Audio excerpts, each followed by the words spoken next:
Et bonjour à tous, on se retrouve, c'est Sylvain de BLC Conseil. Aujourd'hui pour un nouveau sujet autour de ACS, Sedge ACS, automatisation comptable, la jette de Sedge, qui va vous permettre de digitaliser à 100% vos factures d'achat au travers de leurs différents formats de réception, PDF, email, papier. On en avait déjà un petit peu discuté lors de la vidéo, mon live sur ce sujet et également la vidéo de présentation. Mais voilà, donc l'effet donc d'ACS, c'est quoi? C'est de récupérer les documents, de les dématérialiser, de les traiter, de les ranger, c'est le principe de la GED, de leur attribuer une affectation comptable et de les imputer, directement dans votre base de comptabilité Sage. Alors ici, on est plutôt là pour, autre chose. On va pouvoir voir ensemble, et bien directement, comment dire?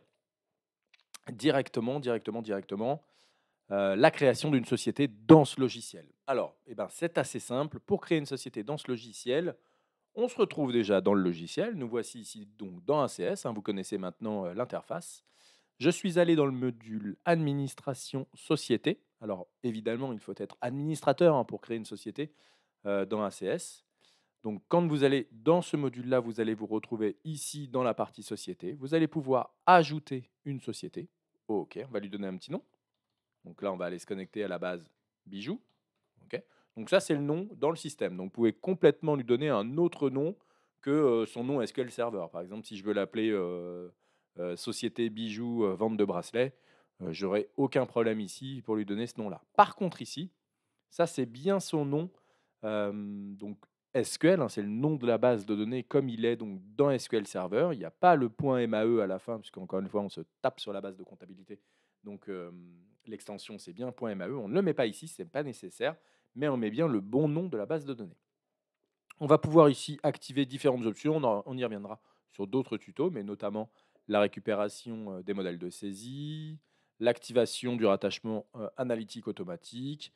Voilà, et ensuite le reste, je vous laisserai le découvrir. Pour le moment, ce n'est pas le plus intéressant. On va enregistrer donc la constitution de cette société, la construction. Voilà, et donc ensuite, c'est pas fini, hein.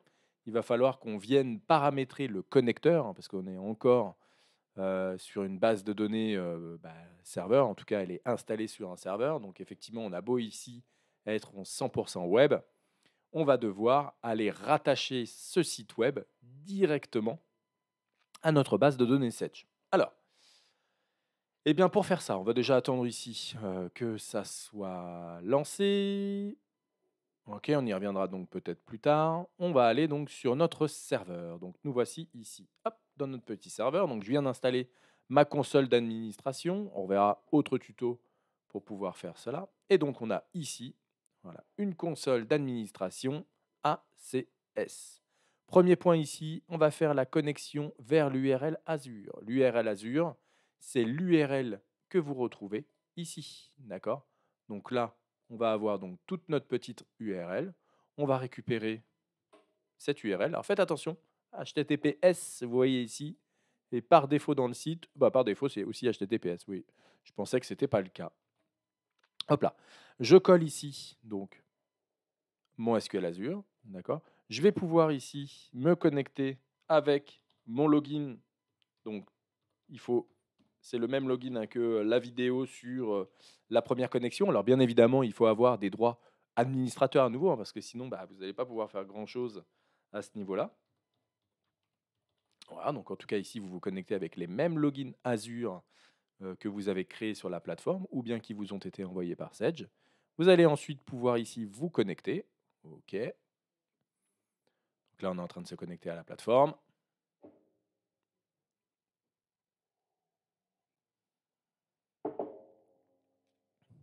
OK. Donc là, il me dit que j'ai accès à aucune société. Effectivement, il y a peut-être un problème. Pas de souci, je vais continuer à paramétrer un petit peu mon environnement. Je vais aller chercher ici mon adresse du serveur. Alors pour ceux qui ne savent pas comment la trouver, c'est assez simple, hein.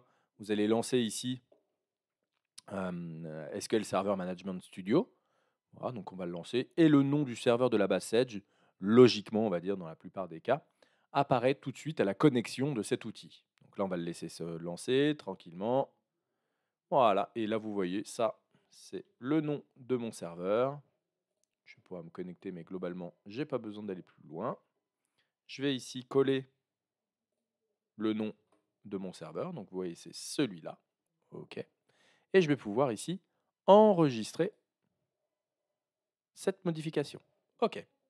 Je vais me retrouver ici donc dans ma console ACS, d'accord, avec mon bouton d'accueil qui va me permettre de faire pas mal de choses, mon journal de synchro qui va pouvoir me permettre de suivre mes synchros, la planification qui va pouvoir me permettre de planifier eh bien, des mises à jour automatiques entre le site web ACS et ma base de données Sage, et bien sûr ici les paramètres dans lesquels je vais retrouver les paramètres générales, donc ici qui nous permettent de faire ce qu'on a fait, de se loguer en fait à SQL Server. La configuration de Sage ici, on va pouvoir récupérer les différentes sociétés ici pour leur création. OK. Et ici, la configuration des emails. Alors, important, c'est possible ici que quand vous arriviez sur cet outil, vous choisissiez des sociétés et vous n'ayez accès à rien. Tout simplement parce que dans ACS, quand vous avez créé la société ici, vous ne vous êtes pas encore attribué les droits sur cette société. D'accord? Donc là, il faut revenir sur la partie utilisateur. Alors, la gestion des utilisateurs et ainsi de suite, c'est quelque chose, pareil, qu'on traite dans d'autres vidéos de formation, donc n'hésitez pas à aller les consulter. Je vais aller, hop, ici, me positionner sur mon compte, et vous voyez qu'effectivement, sur mon compte, je n'ai aucun droit ici, donc je vais bien cocher les droits administrateurs. Je vais me mettre sur toutes les agences, je vais déconnecter ici les notifications, je vais revalider voilà ça, je retourne sur mon serveur. Oui, voilà, je pense qu'il faut bien que je me déconnecte de mon outil. Je vais ici venir me reconnecter à ma console ACS. OK.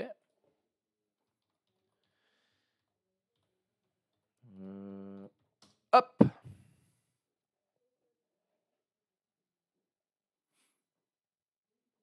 Allez, allez. Donc là, je me connecte sur Azure. Donc je suis en train de récupérer les droits que j'ai mis dans la plateforme.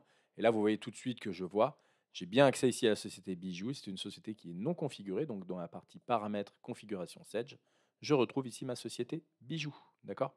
Donc, je vais ici pointer vers ma base de données, alors qui doit être dans ces deux points, utilisateur, public, document public, Sage, entreprise censée, et ici j'ai bien ici mon bijou.mae. Alors il peut être à un autre endroit, juste ici, hyper important, le chemin complet du fichier de la comptabilité.mae doit être impérativement en local sur le poste sur lequel vous avez installé la console ACS. D'accord? Je vais pouvoir ici mettre le login du compte. Donc là, la société Bijou, si vous ne changez rien à ce qui est fait nativement par Sage, c'est administrateur sans mot de passe. Et vous allez pouvoir enregistrer ici la connexion à votre société. Voilà. Donc voilà comment connecter votre base de données Sage à ACS. Et ensuite, dans l'accueil, ici, je vais pouvoir rafraîchir notamment la liste. OK. Donc là, il devrait me dire que ma société Bijou est connectée et je vais pouvoir lancer une synchronisation pour pouvoir suivre l'état d'avancement. Voilà, je synchronise. En tout cas, pour moi, cette vidéo ici est terminée, hein. On a bien fait ensemble la connexion d'ACS vers notre base de données Sage. Et donc, globalement, la mission est remplie. J'espère que c'était simple pour vous ce petit tuto. N'hésitez pas à me laisser un petit commentaire en bas de cette vidéo. Et on se retrouve très vite pour une prochaine vidéo. Allez, à bientôt!